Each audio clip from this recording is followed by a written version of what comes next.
Nah, jadi selamat malam semuanya.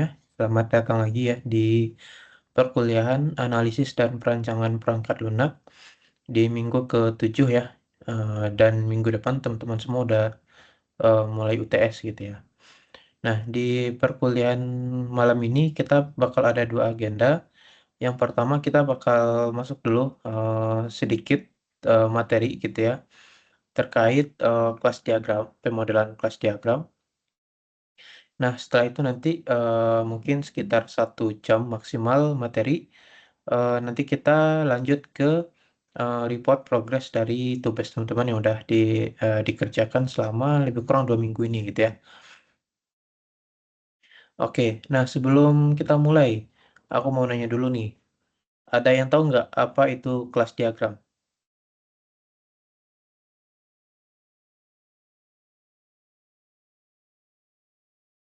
Oke, aku coba tunjuk ya.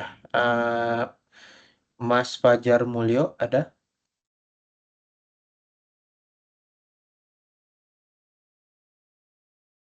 Halo, Mas Fajar? Iya, Kak. Oke, menurut Mas Fajar, apa itu kelas diagram?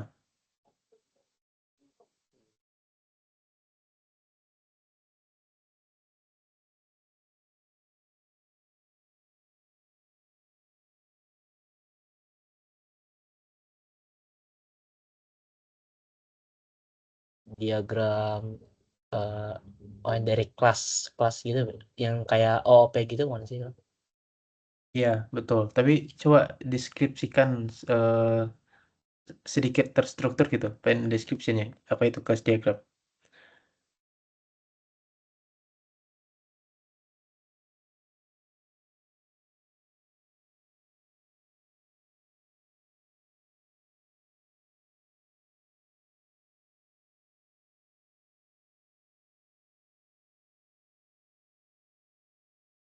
Nah, dia kayak kelas eh kelas diagram yang kayak hubungan antara kelas gitu. Jadi kayak blueprintnya gitulah di suatu program aplikasi. Jadi kayak misalkan program apa ya? Kampus gitu. Ada mahasiswa, ada mata kuliah, ada atau misalkan mobil gitu. Itu kan kelasnya berarti kan kelas mobil. Terus kayak ngebikin blueprint dari mobil itu sendiri gitu. Jadi kayak ada mobil, terus ada kayak inheritance ke atau anakan dari kayak punya keturunan dari ke apa namanya? Kayak ke ban, kayak ke mesinnya gitu. Gitu Kak mungkin Kak. Oke, sip. Terima kasih, Mas Fajar. Oke, jadi secara umum penjelasannya benar gitu ya. Jadi eh, blueprint gitu ya. Nah, teman-teman udah ngambil mata kuliah PBO belum ya? Harusnya belum ya, karena semester berapa sih? Semester 5 ya kalau PBO. Nah, jadi mungkin asumsi saya teman-teman sedikit paham lah ya terkait PBO atau pemrograman berorientasi objek. Nah, di pemodelan kelas diagram ini kita bakal ngemodelin kelas yang kita butuhkan nanti saat kita ngoding gitu ya kan kita membuat kelas-kelasnya. Nah, sebelum kita implementasikan, kita rancang dulu ya, kita desain dulu kelas apa yang bakal kita bangun ke dalam bentuk visualisasi diagram gitu ya, supaya lebih enak dilihat sehingga orang yang bisa dibilang stakeholder kan kalau kita ngerjain project itu tidak kita dengan tim internal programmer atau developer saja, kita juga berinteraksi dengan stakeholder orang lain gitu ya, stakeholder lain gitu. Misalkan klien atau pengguna aplikasi kita lah gitu. Nah, mereka belum tentu paham dengan sintaks-sintaksnya lah gitu ya. Nah, dengan kelas diagram eh, bisa apa ya memvisualkan sedikit lah lebih lebih mudah dipahami. Oh, nanti apa di aplikasi kita nanti bakal ada objek-objek yang seperti ini gitu ya. Nah, sebenarnya target dari kelas diagram ini tidak tidak bagi apa ya, tidak bagi orang umum seperti use case diagram atau activity diagram gitu ya. Memang betul spesifik dari kelas diagram ini emang ditujukan untuk tim developer gitu ya. Nah, namun eh, setidaknya dengan adanya kelas diagram ini apa ya modeling dari aplikasi kita sedikit apa ya lebih terdokumentasi lah gitu ya. Lebih tervisualisasikan bagaimana hubungan antara kelas di aplikasi yang bakal kita bangun nanti. Nah, tapi sebelum masuk kita ke penjelasan lebih lanjut, nah di sini saya make sure dulu aturan dari UML. UML itu Unified Modeling Language gitu ya. Nah, ini modeling di dalam software development. Nah, jadi untuk mengembangkan sebuah kelas diagram, kita tidak bisa langsung gitu ya bikin kelas diagram. Misalkan saya bikin langsung kelas diagram, di sini ada kelas A, kelas B, kelas C. Nah, itu adalah praktik yang buruk gitu ya. Sebenarnya nggak ada salahnya juga, cuman ini adalah sesuatu hal yang tidak tidak bagus lah dilakukan gitu ya. Karena aturan dari pembuatan UML sendiri ada beberapa hal yang harus kita buat dulu. Yang pertama tentunya use case diagram. Nah, saat kita mengembangkan aplikasi, tentu tahu dulu apa saja use case dari aplikasi yang akan kita bangun dalam bentuk diagram. Nah, setelah itu kita bakal membuat use case skenario. Nah, jadi misalkan ada use case terkait eh, pembayaran misalkan gitu ya. Nah, bagaimana skenario dari use case pembayaran tersebut? Nah, itu nanti dijabarkan di dalam use case skenario. Nah, kemudian ada activity diagram. Nah, activity diagram ini juga tidak bisa dihasilkan langsung plug gitu ya. Nah, tapi harus melalui turunan dari use case diagram dulu. Misalkan tadi use case-nya terkait pembayaran. Nah, bagaimana activity dalam mencapai use case activity diagram tersebut? Nanti dijabarkan aktivitas langkah-langkahnya di activity diagram. Nah, nanti kita udah punya tuh use case diagramnya, udah punya use case skenario, udah punya activity diagram. Nah, dari use case diagram dan use case skenario, baru kita bisa turunkan ke dalam bentuk sequence diagram. Nah, jadi sequence diagram ini adalah bagaimana interaksi yang terjadi di dalam sistem kita secara sekuen gitu ya. Entah itu antar objek dengan sistem, antar aktor dengan objek, aktor dengan sistem. Nah, itu bagaimana interaksinya secara berurutan gitu ya, secara sekuen. Nah, itu digambarkan dengan sequence diagram. Nah, kita udah tahu nih, di use case diagram, aktor kita bakal berinteraksi nanti dengan objek ini aja, bakal berinteraksi dengan sistem nanti seperti ini. Nah, baru kita bisa mengembangkan yang namanya sebuah kelas gitu ya, atau blueprint dari objek yang bakal kita bangun. Nah, kelas diagram itu dihasilkan dari use case diagram dan juga sequence diagram gitu. Jadi, teman-teman, kalau dalam modeling software gitu ya, ditanya apa saja pemodelan bikin kelas diagram. Biasanya saya kalau di lab gitu ya, ada intern, kemudian saya tanya, kamu modelingnya bikinnya apa aja? Oh, saya bikin activity diagram sama sequence diagram, Kak. Gitu. Nah, use case diagramnya ada nggak? Nggak ada gitu. Nah, itu salah. Atau bahkan langsung aja, saya cuma bikin kelas diagram, Kak, gitu, untuk menggambarkan database juga gitu. Ini sebenarnya nggak salah juga gitu ya. Kita juga bisa memodelkan database atau ya tabel dari database menggunakan kelas diagram. Tapi hal seperti itu tidak dianjurkan gitu ya. Sebaiknya kita menggunakan runtutan dari use case diagram dulu, baru diturunkan jadi kelas diagram. Nah, ini adalah aturan dasar gitu ya dari kita membuat software modeling khususnya menggunakan UML. Nah, ini source-nya didapat dari ini. Nah, kemudian, apa itu kelas diagram? Nah, jadi kelas diagram itu adalah sebuah diagram gitu ya untuk memvisualisasikan atau menggambarkan struktur dari sistem kita yang tentunya berorientasi objek dalam hal ini gitu ya. Nah, fungsinya adalah untuk mendefinisikan kelas-kelas apa saja nanti yang bakal kita bikin gitu ya untuk di program yang bakal kita coding. Kemudian di kelas tersebut apa saja atributnya, kemudian apa saja perilakunya atau metodenya yang bakal bisa dilakukan oleh objek atau kelas tersebut. Kemudian bagaimana relasinya dengan kelas satu dengan kelas yang lainnya. Nah, itu kita visualisasikan menggunakan kelas diagram. Fungsinya ini ya, menggambarkan struktur sistemnya. Jadi kelasnya, atribut, metode, dan relasinya gitu. Kemudian mendefinisikan tadi ya ada blueprint. Nah, jadi di sini kita membantu, oh nanti sebelum kita ngoding si programmernya udah kebayang nih. Oh, nanti bakal ada kelas A, kelas B, kelas C, nanti hubungannya bagaimana bagaimana. Jadi lebih tertata rapih gitu ya. Jadi kita ada sedikitnya blueprintnya. Ibaratnya kalau kita bikin rumah pasti ada rancangannya dulu kan ya, digambar-gambar oleh si eh, apa namanya arsiteknya gitu ya sebelum langsung diimplementasikan gitu.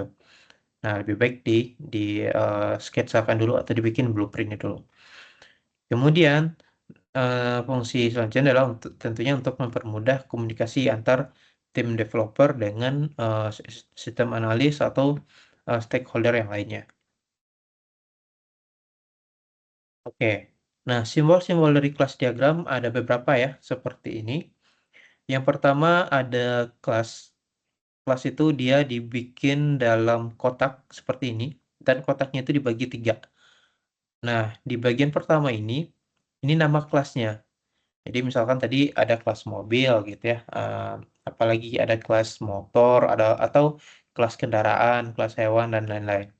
Nah, kemudian apa aja atribut-atributnya gitu ya. Misalkan tadi kelas mobil, atributnya ada plat numbernya mungkin, ada jumlah rodanya mungkin, ada warnanya dan lain-lain. Pokoknya atribut itu yang menjadi apa ya identi, eh, identi identitas dari kelasnya lah bisa dibilang seperti itu ya. Jadi atributnya. Metodenya ini adalah perilakunya apa saja yang bisa dilakukan oleh si kelas atau dalam hal ini nanti yang akan menjadi objeknya apa saja yang bisa dilakukan. Misalkan tadi kita punya kelas katakanlah kelas kendaraan. Metodenya bisa apa aja? Metodenya bisa misalkan maju gitu ya, mundur, rem gitu ya. Nah, itu perilaku metode gitu ya. Metode ini nanti akan ada dua lagi ya. Kalau teman-teman mungkin udah belajar Alpro atau pemrograman PBO lainnya lah atau pemrograman lainnya. Nah, metode itu ada dua ya. Ada yang function, ada yang prosedur. Ada yang masih ingat apa perbedaan antara function dan prosedur? Kita coba flashback materi-materi semester sebelumnya.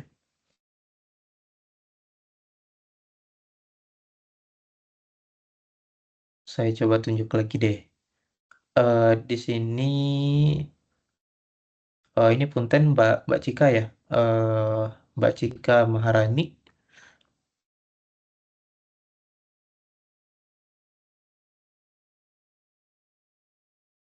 Halo Mbak Cika, ada? Halo, apakah terdengar? Oke, terdengar Mbak. Nah, Eh, apa Mbak perbedaan antara function dan juga prosedur? Kalau function itu sama prosedur bedanya di mengembalikan nilainya. Kalau fungsi itu dia mengembalikan nilai ah habis dieksekusi. Kalau Hmm. prosedur itu tidak. Jadi Nah, oke. sampai menampilkan output aja kalau prosedur. Boleh Uh, berikan contohnya nggak Mbak? uh, Contoh dari function apa? Contoh dari prosedur apa? Yang simpel aja.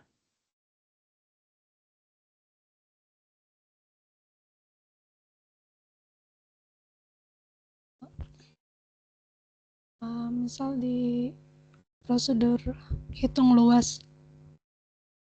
Kalau pakai prosedur kan kalau pakai fungsi kan dia return ya. Mm-mm. Kalau pakai prosedur itu dia langsung menampilkan. Jadi nggak pakai return. Oke, oke, mantap. Terima kasih Mbak Cika. Nah, jadi Iya. masih ingat ya materi Alpro ya. Jadi metode ada dua, ada prosedur dan juga function. Perbedaannya adalah ada keyword function gitu ya. Nah, dan juga data yang dikembalikan. Kalau function itu dia ada keyword return-nya atau ada data yang dikembalikan. Dan biasanya ini digunakan untuk kalkulasi gitu ya. Misalkan eh, kita punya function penjumlahan gitu ya. Nah, itu kan ada hasil yang akan dikembalikan. Kalau prosedur itu tadi ya, dia cuman kayak nampilin langsung aja gitu ya. Atau biasanya digunakan kayak kalau kita ingin membuat hmm, prosedur untuk save data gitu ya, update data. Nah, itu kan tidak ada hal yang dikembalikan atau hal kalkulasi yang dihasilkan gitu. Nah, itu ditaruhnya di bagian paling bawah ini kalau method. Nah, kemudian ada garis-garis seperti ini. Nah, nanti banyak simbol-simbolnya. Nah, yang garis-garis yang menghubungkan antara kelas 1 dengan kelas yang lain itu disebut dengan relationship atau relasi. Nah, untuk penamaan, untuk nama atribut ini biasanya menggunakan camel case gitu ya. Jadi di sini awalnya ada visibility-nya dulu. Nah, visibility ini kayak kita ngoding ya, ada kalau minus itu dia private, kalau dia plus itu public, kalau dia hashtag seperti ini tuh protected, kalau dia apa ya, ini nama simbolnya, pokoknya yang gelombang seperti ini tuh berarti dia package atau default gitu ya. Nah, di sini kita kasih dulu identifier-nya, kemudian namanya, nama atribut. Nah, biasanya dia berupa camel case seperti ini. Kemudian titik 2, tipe datanya apa. Nah, itu untuk penamaan atribut, sama seperti ngoding ya. Terus di sini nama metode, sama seperti eh, penamaan variabel tadi, atribut. Jadi ada visibility-nya dulu, kemudian nama metodenya menggunakan camel case juga. Kemudian pakai kurung untuk parameter seperti ini. Nah, ini selalu dipakai ya, karena ini simbol untuk si metode gitu. Nah, kita juga bisa, kalau ini dia lebih ke prosedur gitu ya, karena tidak ada data yang dikembalikan. Nah, kalau function, dia nanti seperti ini. Visibility, kemudian nama method atau nama functionnya. Kemudian di sini ada optional parameter ya, kalau kita mengirimkan inputan data. Nah, kemudian titik 2 tipe data. Nah, tipe data ini untuk tipe data return dari si method atau function tersebut. Oke. Nah, lanjut ke relation. Nah, di sini ada association. Nah, association ini adalah relasi pada umumnya gitu ya. Antara kelas 1 dengan kelas yang lainnya. Kalau aggregation ini adalah relasi yang saling apa ya? Relasi yang terikat tapi ketika satu atau child dari relasinya itu tidak ada, maka dia tidak akan terjadi apa-apa. Maksudnya eh, parent dari kelasnya bakal tetap ada artinya atau tetap ada maknanya. Nanti kita lihat contohnya supaya lebih jelas gitu ya. Kalau composition, nah dia simbolnya hitam seperti ini, apa belah ketupat kecilnya. Nah, ini dia harus saling terikat parent class dengan relasi child class-nya. Nah, ketika child class-nya itu tidak ada, maka parent-nya itu juga tidak ada artinya lagi gitu ya. Jadi harus ada kedua-duanya. Kalau salah satunya nggak ada, maka dia nggak ada artinya. Tidak ada apa-apa lagi, tidak ada maknanya. Nah, nanti kita lihat contohnya. Oke, contohnya seperti ini. Di sini ada abstrak kelas ya. Kalau teman-teman apa tahu, abstrak kelas itu adalah kelas yang tidak diimplementasikan. Jadi maksudnya nanti tidak akan ada objek yang dibikin dari abstrak kelas ini. Jadi dia tidak bisa didefinisikan objeknya. Nah, bagaimana cara mendefinisikan objeknya? Itu melalui child class-nya, inheritance. Nah, inheritance itu simbolnya segitiga putih seperti ini. Nah, misalnya di sini kita punya kelas orang gitu ya. Atributnya ada nama, usia, alamat, kemudian metodenya punya get info seperti ini. Nah, ini parent kelasnya, abstrak kelasnya sebagai parent, kemudian diwariskan ke dua kelas atau dua child-nya. Ada mahasiswa dan juga dosen. Nah, ini maksudnya kalau dia inheritance, nanti semua atribut yang ada dari parent kelasnya juga bakal bisa diakses oleh si mahasiswa. Jadi kayak manusia gitu ya. Jadi apa sifat orang tuanya pasti setidaknya ada di anaknya lah gitu ya. Nah, di sini ketika si mahasiswa ini di-inheritkan ke orang, maka atribut nama, usia, alamat ini juga bisa atau juga otomatis ada di kelas mahasiswa ini. Nah, di sini kita juga bisa menambahkan atribut baru, yaitu NIM. Kemudian ada metode belajar, gitu ya. Kemudian ada kelas dosen. Di sini sama, dia ada dua atribut tambahan, tapi juga bisa mengakses nama, usia, dan alamat. Di sini ada dua metode tambahan, mengajar dan update nilai. Nah, di sini aggregation. Nah, jadi aggregation ini maksudnya adalah ketika si parent kelasnya ini tidak ada, maka child-nya itu aman-aman saja. Nah, contohnya seperti ini. Di sini parentnya itu adalah si ini ya, yang tersentuh oleh si diamond ini. Nah, parentnya di sini adalah kelas. Oke, ketika kelas kelas ini dihapus, kelas dari kelas ini dihapus, maka mahasiswa itu akan tetap ada gitu ya.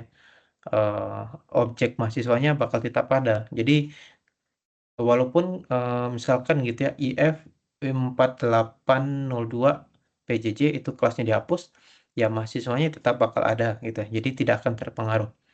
Itu aggregation. Nah, kalau composition seperti ini, nah parentnya di sini mata kuliah, di sini chartnya adalah jadwal. Nah, ini dia bakal saling koneksi gitu ya, ibaratnya terikat. Nah, ketika si parentnya ini dihapus, misalkan mata kuliah ini dihapus ya. Nah, jadwal ini nggak ada artinya gitu ya. Misalkan eh, kita punya jadwal untuk eh, mata kuliah untuk APPL IF 4802 gitu ya. Nah, ketika mata kuliahnya dihapus, mata kuliah HPPL itu dihapus, ya jadwalnya nggak ada artinya lagi karena mata kuliahnya aja udah nggak ada.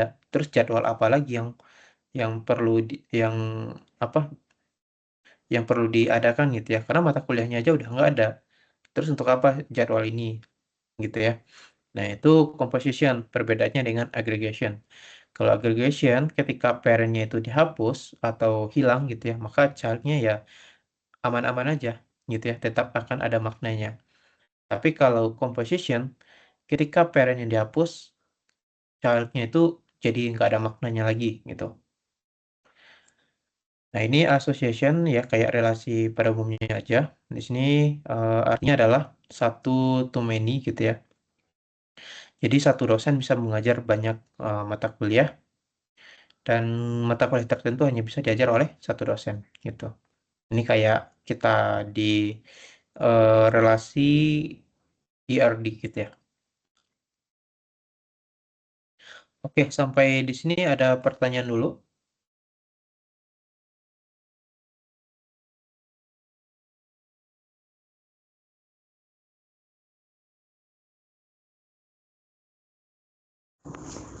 Izin bertanya Kak, Ya, boleh. kan tadi ada blueprint, itu Mm-mm. tuh ada standarnya gak sih Kak? Standar maksudnya gimana? Ya kayak kayak kalau itu kan kayak struktur tuh. Mm-mm. Nah jadi urutan-urutannya atau apa sih penentuan-penentuan gitunya? Iya, jadi paling urutan-urutannya itu kita harus tahu dulu kayak siapa yang menjadi parent kelasnya gitu ya, dan child-childnya, terus relasi-relasinya paling itu aja sih. Kalau untuk tata letak ya aman aja. Maksud kamu apanya nih? Eh Jadi di ada bagian mana? standarnya gitu atau fleksibel gitu si blue namanya blueprint tuh. Oh, fleksibel sih, nggak ada kayak ketentuan gimana nya, asal mengikuti notasi dari si kelas diagramnya aja. Oke ya, makasih Kak. Oke.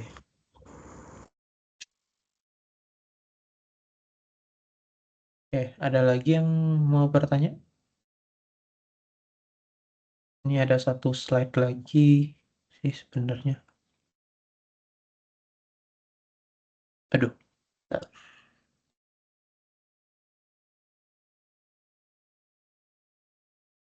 Oke, oke, aman. Belum ada pertanyaan lagi ya? Oke, kita masuk ke slide yang berikutnya. Ini yang dari LMS, bisa teman-teman akses. Di sini program studinya S1 TI ya. Oke, kita lihat yang kelas diagram. Lebih kurang sama ya penjabarannya yang dari LMS juga menggambarkan objek atau kelas pada sistem. Contohnya objek kelas program, kemudian juga bisa memvisualisasikan database di kelas diagram juga bisa gitu ya. Oke, kemudian objek kelas diagram di sini dia ada atribut, ada operation, function, method seperti yang kita bahas tadi juga. Kemudian ada relationship. Kemudian di sini ada note atau keterangan.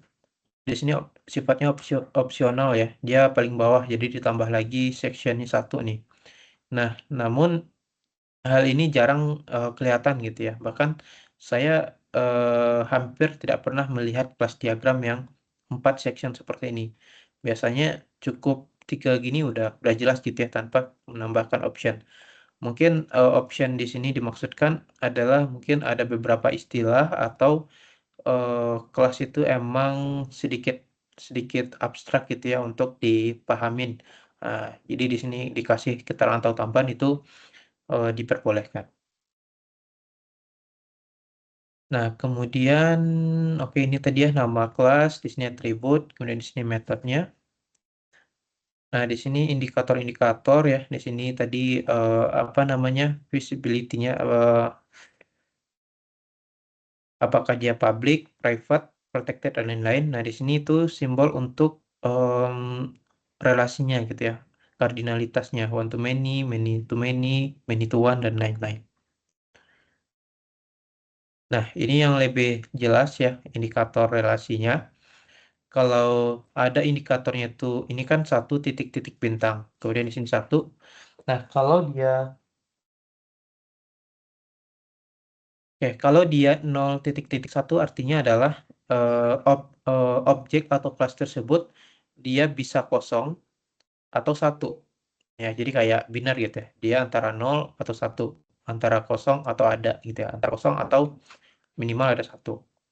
Nah, kalau 0 titik-titik bintang, ini artinya objek tersebut atau kelas tersebut dia bisa lebih dari 1 gitu ya.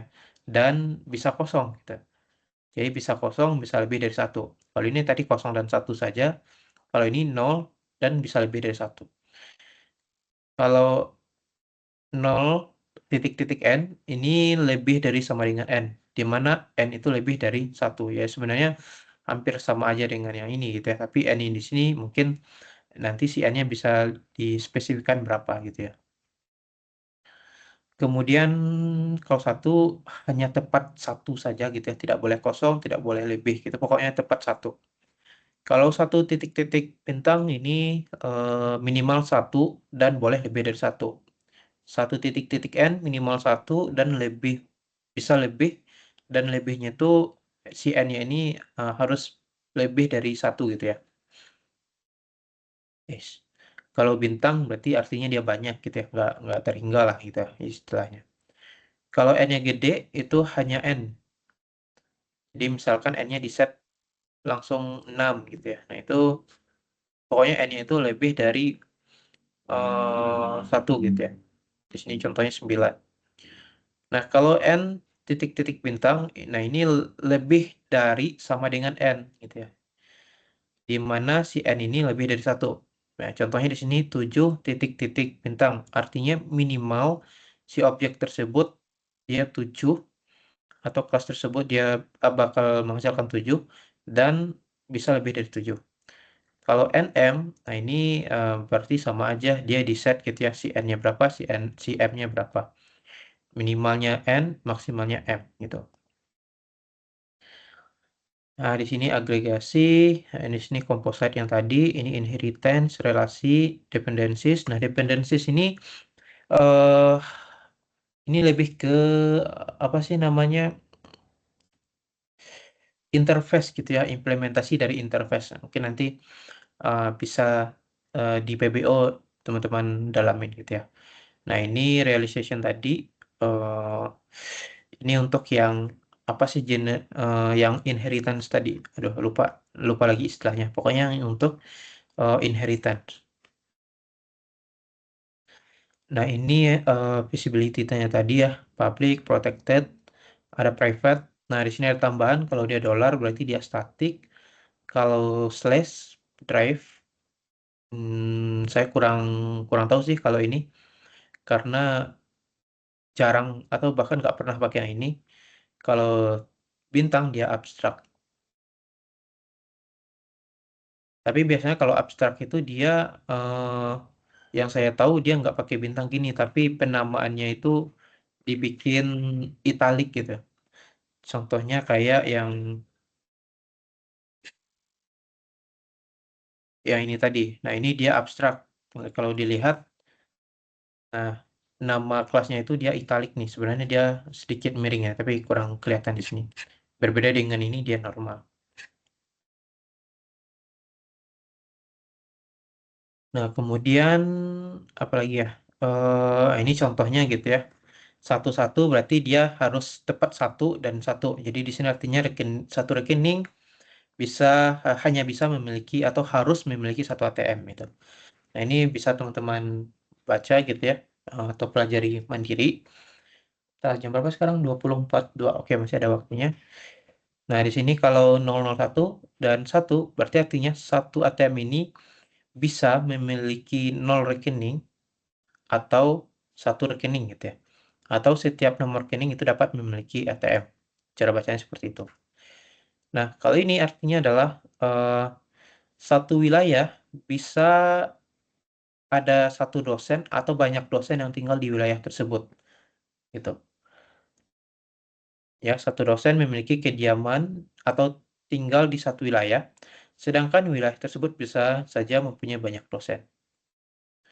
Nah, kalau ini artinya adalah di wilayah tersebut, di suatu wilayah tersebut, bisa saja tidak ada dosen yang tinggal di sana, atau bisa banyak dosen yang tinggal di sana. Gitu, cara bacanya. Nah, kalau many to many,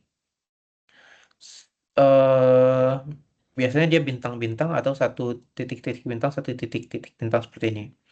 Nah, dosen itu bisa memiliki mengajar banyak mata kuliah, dan satu mata kuliah bisa diajar banyak dosen. Contohnya APPL, gitu ya, diajar sama Ibu Amarilis, Bu Ayu, dan dosen-dosen lain seperti itu.